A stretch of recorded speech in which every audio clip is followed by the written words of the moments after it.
Hello, hello, hello. Good morning. So this is a player recap and reflections on our playtest of Dark Age of Heroes.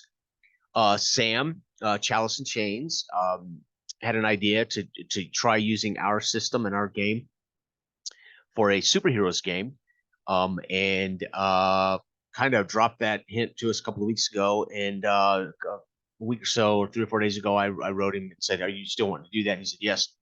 So we kind of bounced around some ideas of how a little bit about hit the world, the setting that he's, what time period, kind of the technological limitations, the cultural situation.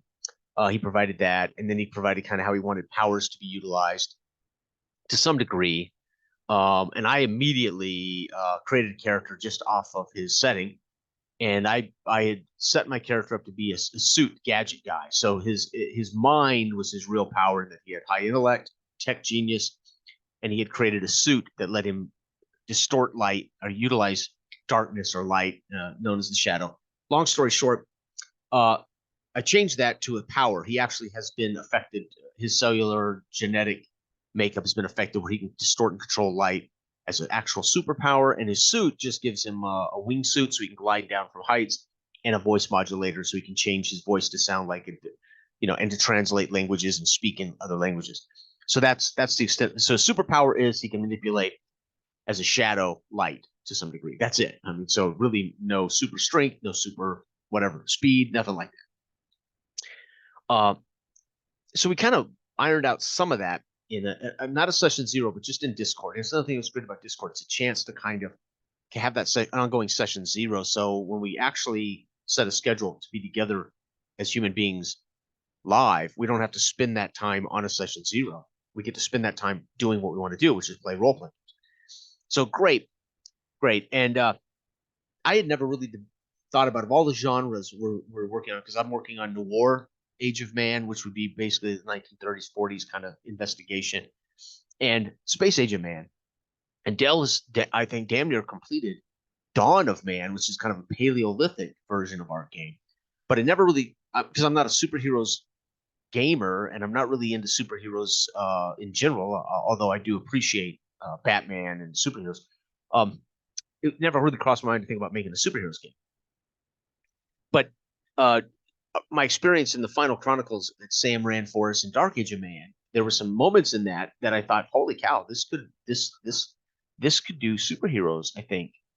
Um, and I might have even mentioned that in that reflections video that made me think of that Dark Age of Man might be able to do more. That the system might be able to do even something like superheroes. I may have mentioned that. I don't remember.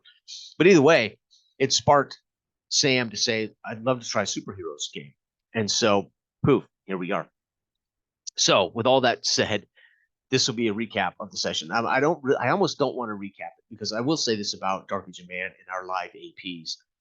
They are very easy to listen to, because there's not a lot of mechanical talk. As my wife pointed out when I ran our chronicles months ago, and we put those up on the channel, my wife said for some reason watching our actual plays was easier on her as a non-gamer, because there was very little game speak. There was very little meta game conversation, so she wasn't preoccupied with nerds sitting around talking about game stuff, and so she could just sit back and listen to the characters and the description of the world, etc. And it was a lot easier to watch or to listen to, and as a layperson who doesn't know anything about gaming. And the reality is, I haven't watched back the whole session. I just watched back a little bit of it. I recorded as a backup, so I watched some of it. And the reality is, it is for some reason our system, our game design, and our system really is, I think, more interesting to watch or listen to, because there isn't this kind of weird transition in and out of game mechanic speed. Okay, and it could even be better if we really worked on tightening our language up, instead of saying you might see this and this might happen, right? We could really, really work on tightening all that up and just describing what's happening. And Dell decides if his character sees it or not, instead of me saying, Dell, you might see this. There was a moment where I described you might see my stun gun on my hip. That then falls hidden under my hoodie as I stand up. I don't need to say might, right? This is bad habits. These are bad habits. The reality is, I described as I stand up, you'll see my stun gun flash from behind under my hoodie, and then my hoodie will fall back over my stun gun. Right? I'm sharing gladly with any player at the table that this is a fact, and I'm making it public. So I shouldn't have to say might. Dell can decide if he notices the stun gun or not. That's between him and his character, right? Okay. So we could really tighten up language, and I think it would be really, really easy to listen to, easy to watch actual plays, right? Okay, but that's my opinion, right? That's my team. Uh, okay, so I almost hate to do a recap. It's like I really want go watch it, go, put it on your earpods, go to work and listen to it like a radio program. Don't and see if it's easier to follow along, see if you're getting what's happening, right? Just through our description, right? Okay. But I'm going to recap it because that's what I do. So it's what I've been doing since I came to YouTube in 2008 or whenever I first did my first videos, 2010 or something. Were recaps of our local sessions. So Sam does a great job, right? He gives us a great metro city, set in modern plus, 10 years, 15 years, 20, something like that. So it's modern plus. So it's not really super futuristic, but it is past the Gilded Age of heroes. There are supers out there, but they're no longer partaking. They're no longer saving the world. They're no longer playing. They're no longer readily available or seen doing anything. And the city has fallen under great crime, almost not quite dystopian. And the city is riddled with crime and riddled with corrupt police efforts to minimize crime. So you can imagine it's a war zone for the most part. Um, so he sets up a great world for us to be these vigilante, kind of under the radar, lower tier heroes. I play Garrett Jasper, a private investigator, 27-year-old private investigator. He'll work for anybody, right? But he's a tech genius who dropped out of Metro City Institute of Technology, right? Our version of MIT. He has built two AI robots that work for him as like an office assistant and a butler. They are both alpha and beta robots. So he calls them alpha and beta, but he named them both Brian. And so it's out. There's two Brians, the alpha Brian and the beta Brian, right? And they are robots that do work around at his flat and help him answer his phone as almost like a secretary. As I was thinking, he would have his girl Friday, right? He would have the secretary as a PI. Well, one of them would be an AI robot, and then he might have like a housekeeper, right? These two remedial kind of AI robots that are pretty basic. Because he's a tech genius, right? That's his skill, and he has a superpower that lets him distort light and control shadow, control in a way, create dark mass. So he can almost turn himself into like this dark mass. He can grow it, shrink it, but he can only really obscure light and affect light. He cannot, pass through walls. He's not the beast, or not the beast, and he's not Nightcrawler where he can go in and out of. He can't pass. So he really only can control light to some degree, right? It can make a mass like a amoeba of like a black hole of light, blotting out all light, or maybe control and dim light sources, etc. So it just kind of controls light, right?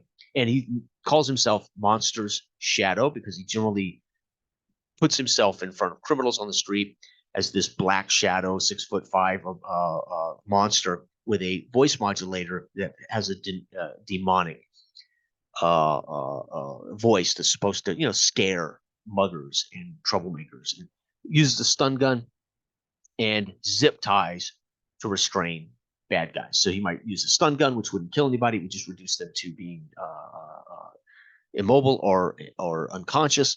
And then he has zip ties to restrain them, and that's it, right? He has a cell phone, of course, and he's a tech genius, so he has some technical stuff.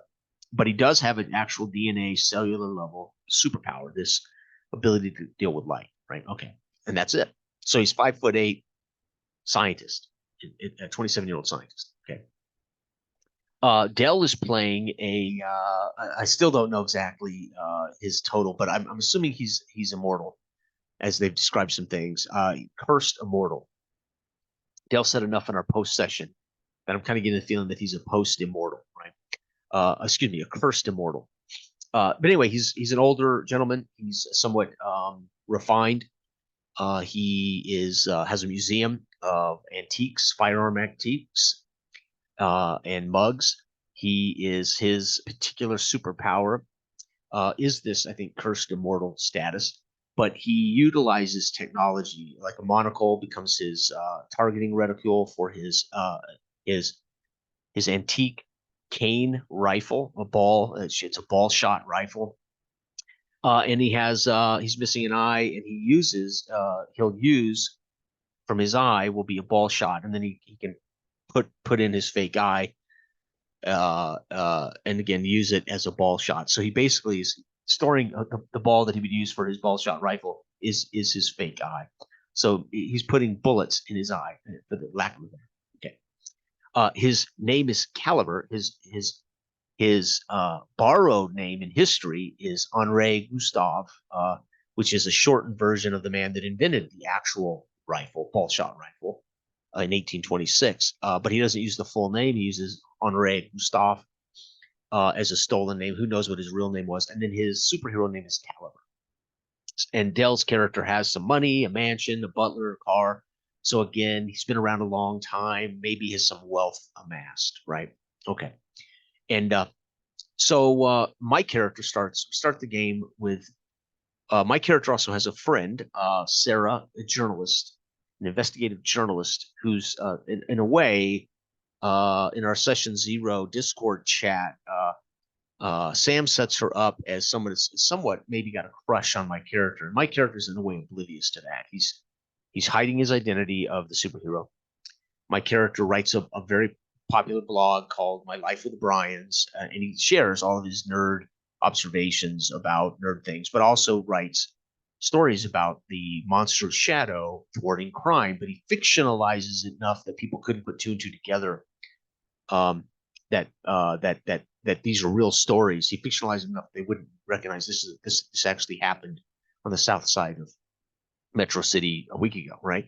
And so he's got followers who follow his superhero blog, which he presents as fictional, and they take it in as fictional, but it's really accounts of his wannabe superhero life as he's just coming out of learning how to utilize his skills, and write about all kinds of other nerd things. And I started by talking about I am reviewing the 301st Star Trek movie when I get a text from Sarah, and she's in trouble, and that's how the session starts. I garb up out the fire escape, drop onto the street, and I head toward the subway.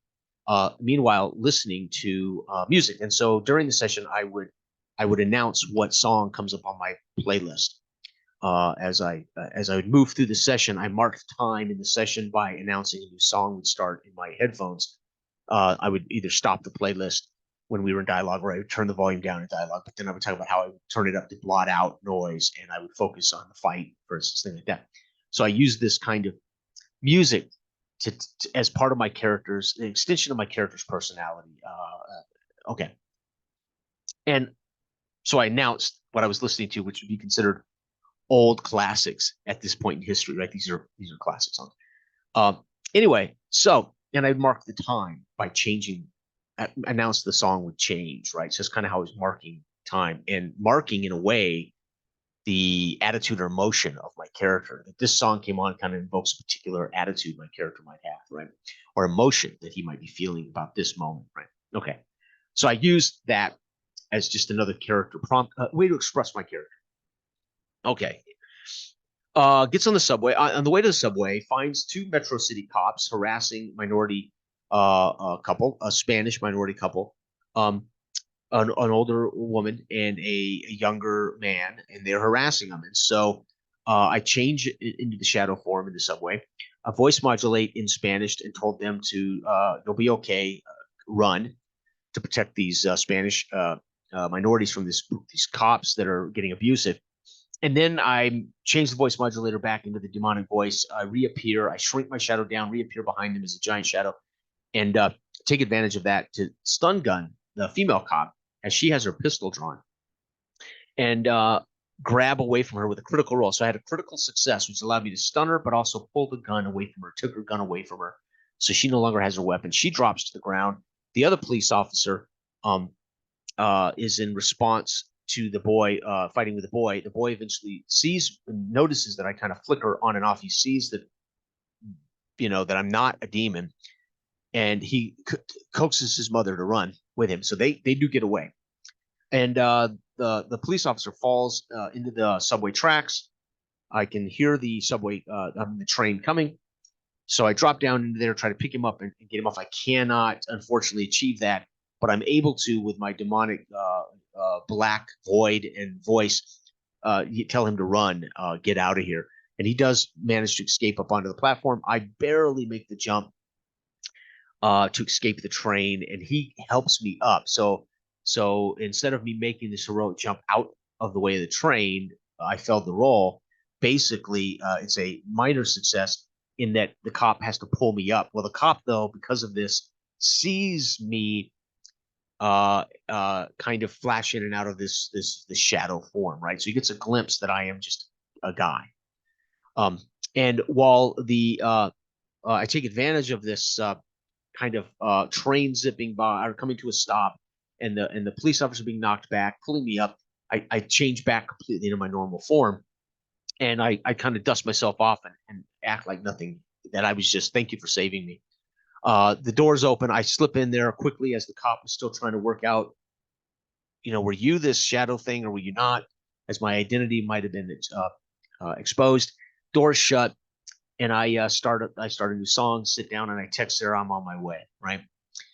Dell presents his character on the train watching. He's seen me make these changes into the shadow form and out of the shadow form. So, but he's not yet certain. Dell's character caliber is not yet certain that I am a super, right? So he approaches me. I've got music on. I can see his feet and I can see his cane as he kind of taps the subway and bumps me with his cane. And I turn off my music and we have a chat. And he's asking questions, what's your name? Where are you headed? Trying to, I think, learn something. I'm basically telling him, look, dude, that's my business. What are you doing here? Who are you? What do you care?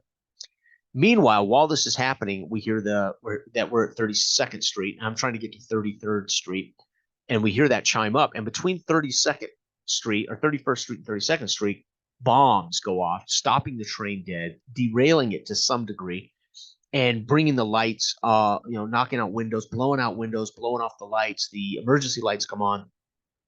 I then change into my shadow form and I go out the window of the subway, the shattered subway window, onto the maintenance area and work my way into the tracks to see this hovering, this masked man on a hoverboard with bombs, with these high explosive contact bombs. He throws them and they blow.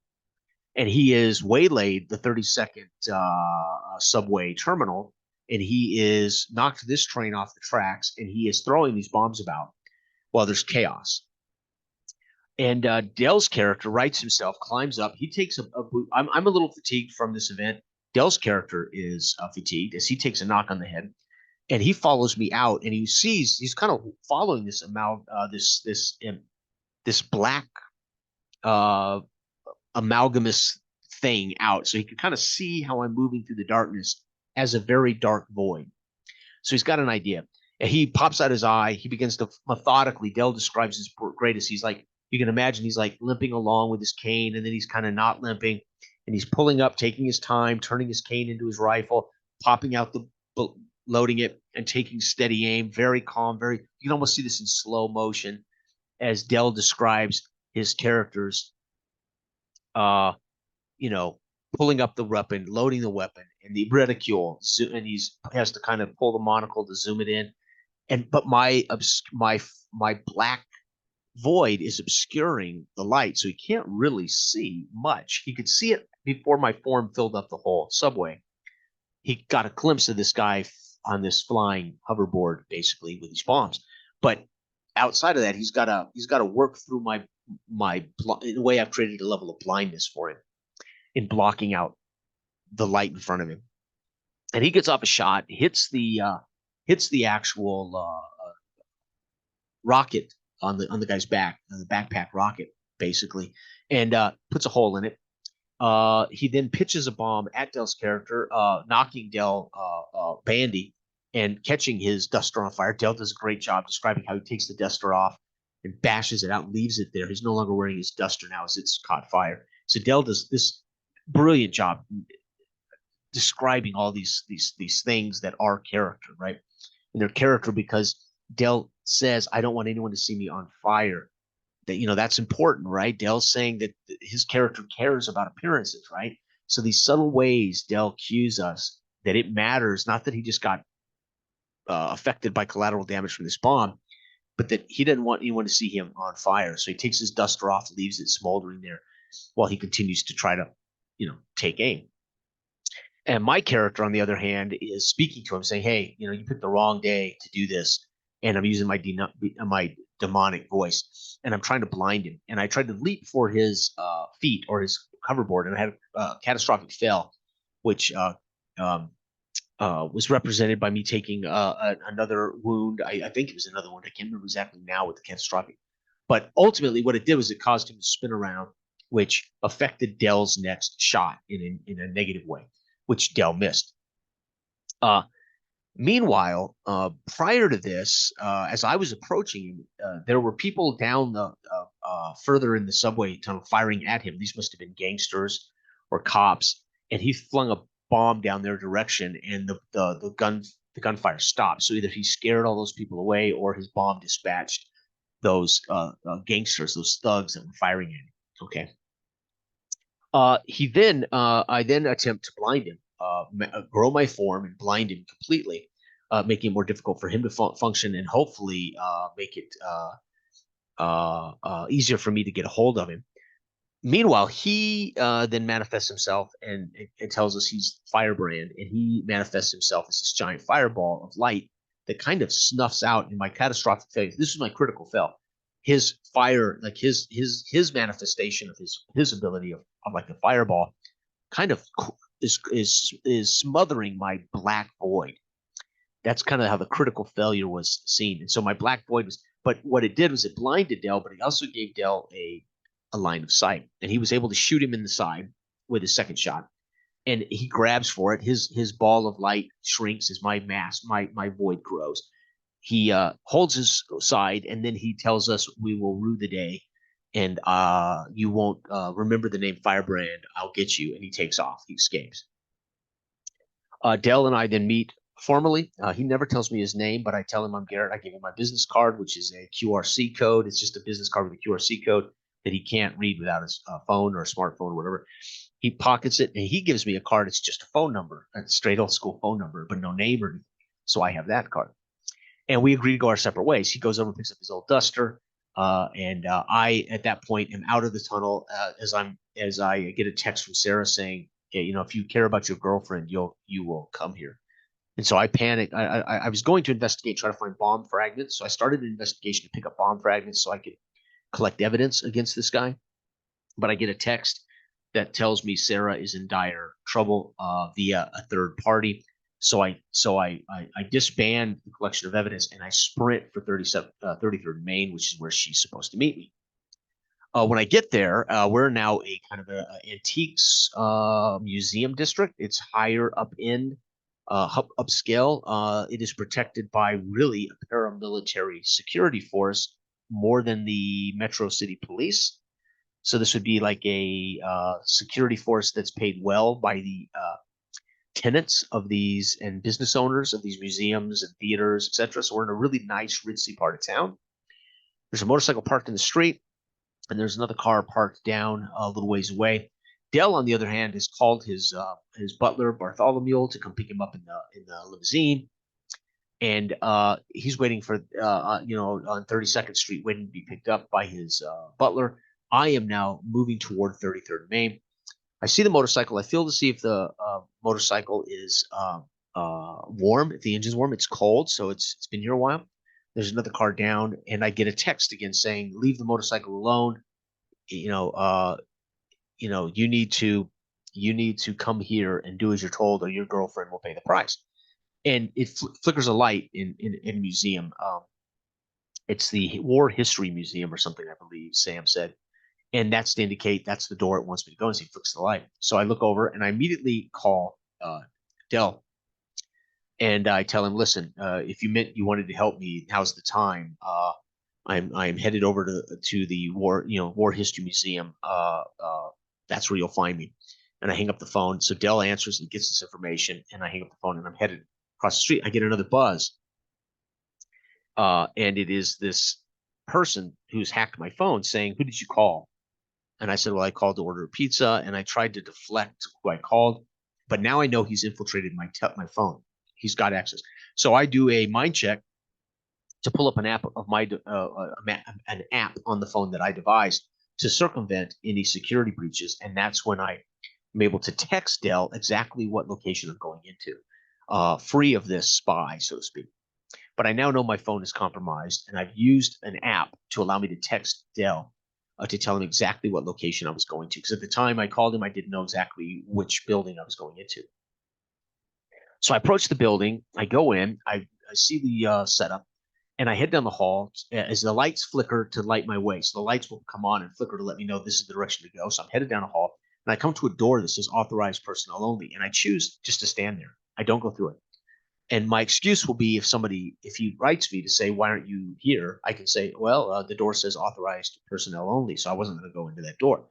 So I stand there on purpose.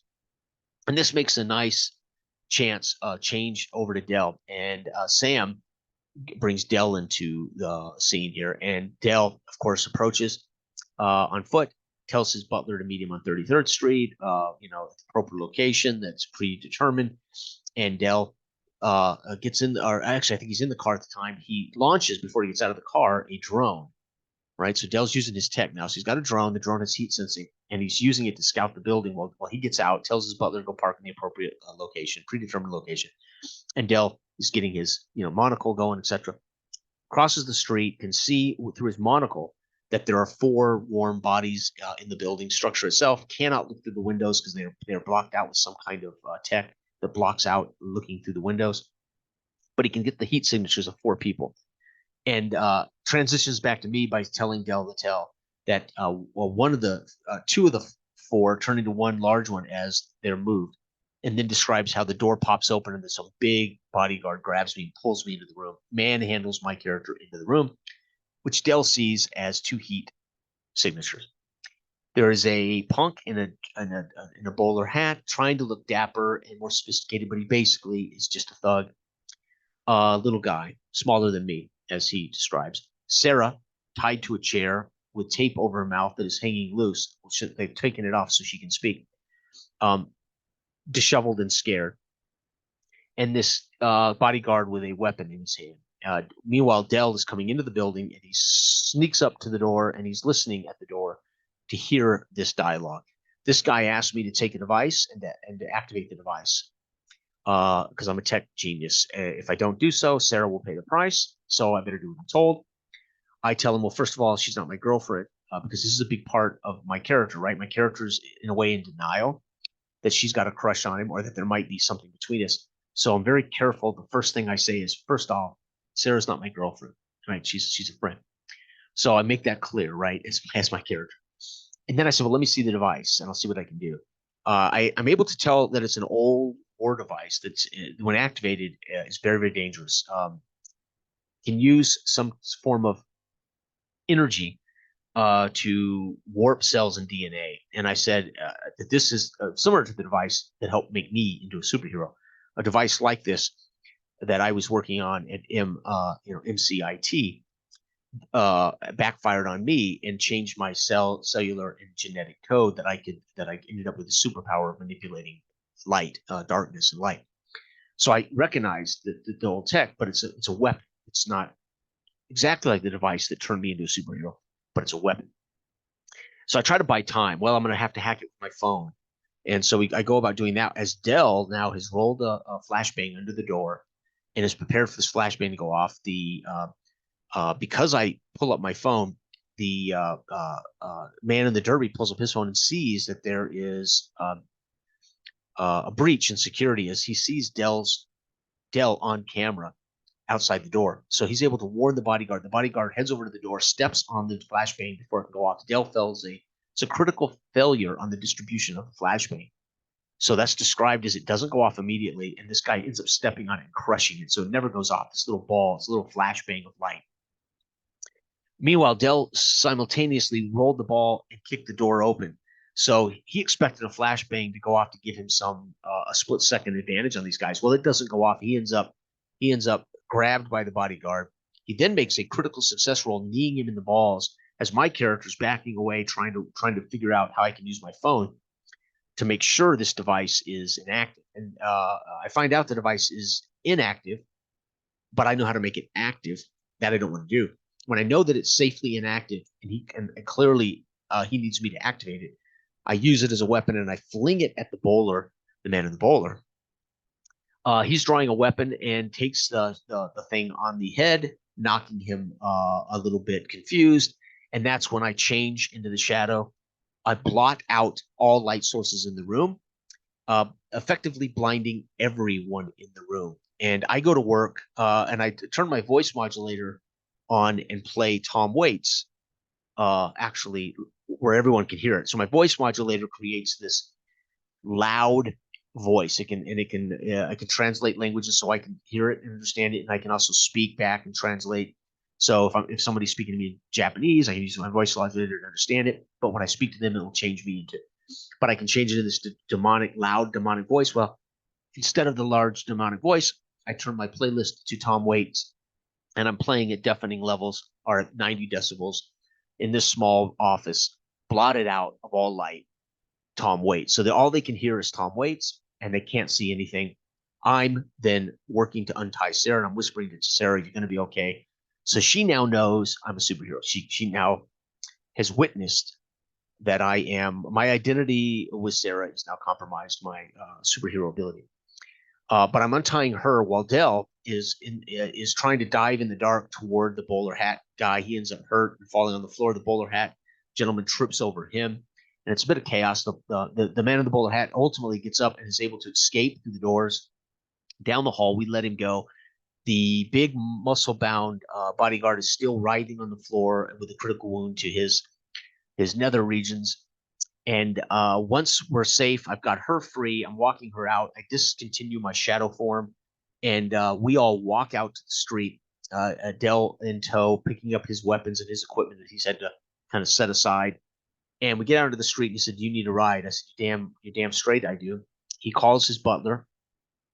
We climb into the car, and as I'm in the car, I get an alert from my phone, and it's an alert, security alert from my phone saying that my home has been compromised. Not in this being burglarized, but someone has hacked my internal network at my flat.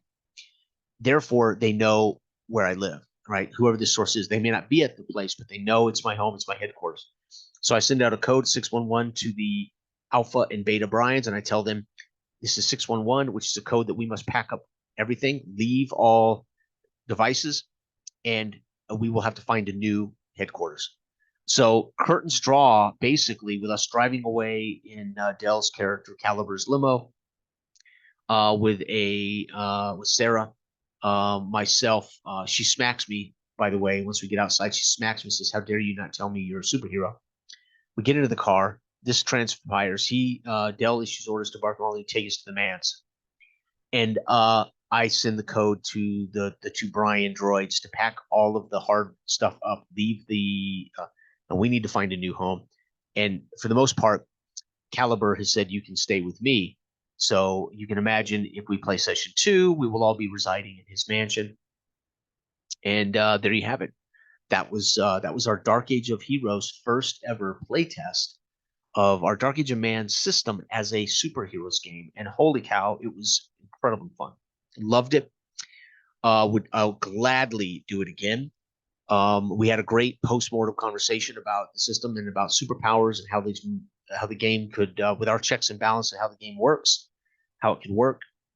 Obviously, we did not have any great superpowers here. Dell's real superpower never really came into play that I'm aware of.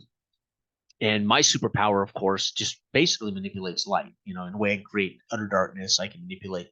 So we didn't have anything like super strength or flight or teleportation. We didn't have something like that. So those kind of superpowers would be fascinating to test. But we're all in firm agreement that the system allows for it to work abstractly in the narrative way. And because of the way the game's designed, with a prove it variable against the difficulty value, a single dice roll affected by attributes to, in a way, prove it, failure can be represented in all kinds of narrative ways. Um, so there's an automatic checks and balances. So superpower is not about math. Superpower is not about it's not about escalating power in a fight, for instance, etc. It's about how we can use it narratively to affect atmosphere, situation. And then there's a checks and balances to how failure might look or success would work, right? Failure, when I pick up a car to throw it, for instance, might not be that I failed to pick the car, but that I just missed the target when I heaved the car, or I hit something I didn't want to hit with the car, right? So it wouldn't be that you suddenly failed to pick up the car if you were the Hulk, so to speak, right? So I think our system would work brilliantly with superheroes. And yesterday was a fantastic first session, origin session. So uh, I really think it would be worth writing. I really think it'd be worth writing the details, setting details, and specific rule details that would supplement this system and actually make a superheroes version of the game. I think it could be fantastic. Um, might work better than Noir, for instance, right? Dark Age of Man, it works brilliantly. It would work brilliantly with Space Age of Man. Dawn of Man even is slightly different, as Dell uses a resource management chip system. So it takes our system and adds another visual kind of resource chip strategy to the game. So Dell's Dawn of Man uses our system with an added piece, which is fantastic. Um, so there you have it. That is Dark Age of Heroes. I want to thank Sam for not only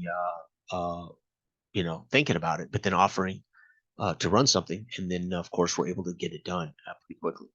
Uh, this just suits, I think, us very well, Dell and I. It certainly suits Dell remarkably well. Dell has a, oddly enough, I think Dell's actually better at this kind of dribbling of detail and heightening of scene and atmosphere better than I do. However, there are times I do, but depending on the genre, superheroes, which is not my forte, I felt a bit clumsy, uh, kind of getting used to how I can do this with a modern kind of superhero type genre. However, once I began to see how my superpower, again, he did not limit my superpower in any way. I limited the superpower. But even then, I had to figure out how am I going to affect situation or atmosphere with this particular superpower. It's not like strength or something easy to adjudicate or something easy to present. It's this very abstract concept of controlling voids of light, or voiding out light, etc. So what can I do with that? How can I actually use that in combat? How can I use that to affect the atmosphere situation?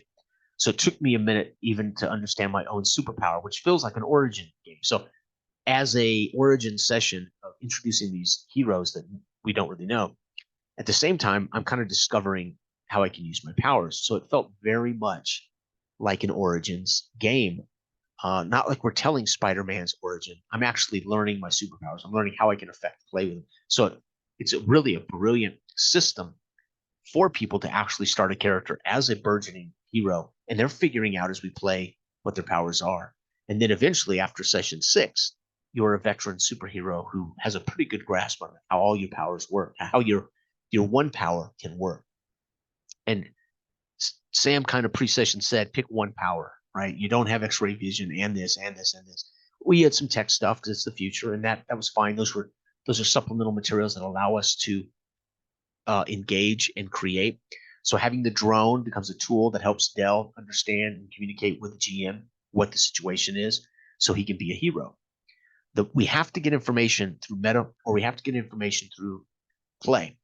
And the only way to allow heroes to feel like heroes in many ways is to allow them to get information easily and readily, right? Because then they're going to feel like they have an advantage. They're going to be heroes. And so the way Dell used the drone, and Sam didn't fight him on it, it gave him information that helps Dell have, in a way, a heroic advantage. At least Dell goes into the situation from his character's perspective and not being so naive about everything, going in the door, which room are they in, etc. Right? It precipitates Dell's ability to be a hero, and it makes complete sense, right? And fortunately, Dell used the drone that way. You don't know how Sam is going to limit information or give information, but that to me was one of the quintessential moments in the session and of any session we've had in all of our Dark Age of Man and this session that proves how the system works. Yes, and yes, but that one segment in our actual play when Dell introduces the drone to get information and Sam again they share this moment of how Dark Age of Man or Dark Age of Heroes is meant to work. Right? Dell is not necessarily creating the world, he's creating a device that allows Sam to give him information that allows Dell to expedite the hero motivations, right?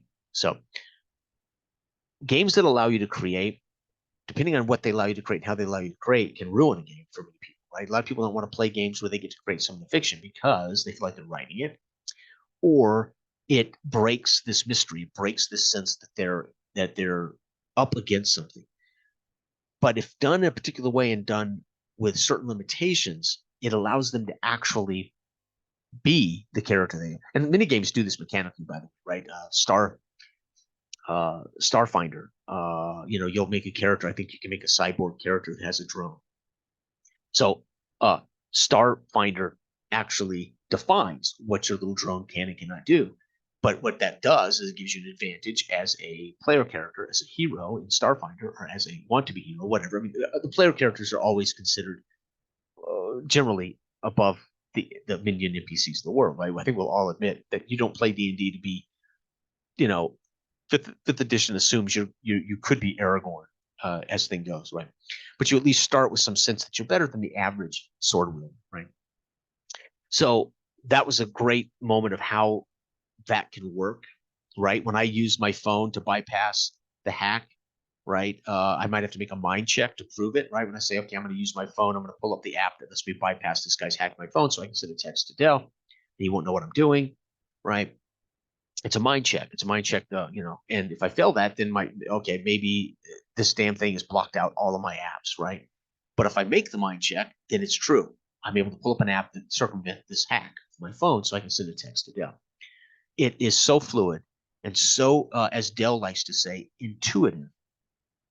It just functions so well for a role playing game and intuitive shared narrative experience. Again, we're not writing a story. We're not sitting around doing writer room. Hey, what if this? What if this? What if this? Roll the dice. We're characters live doing the thing, and the dice become a challenge, or the dice prove it, right? Or the dice can and but, or yes and, right? And it just is so fluid. It's so easy to do. So anyway, everybody out there, have a wonderful week. I hope everybody had a good holiday, and we'll see you next time. Bye bye.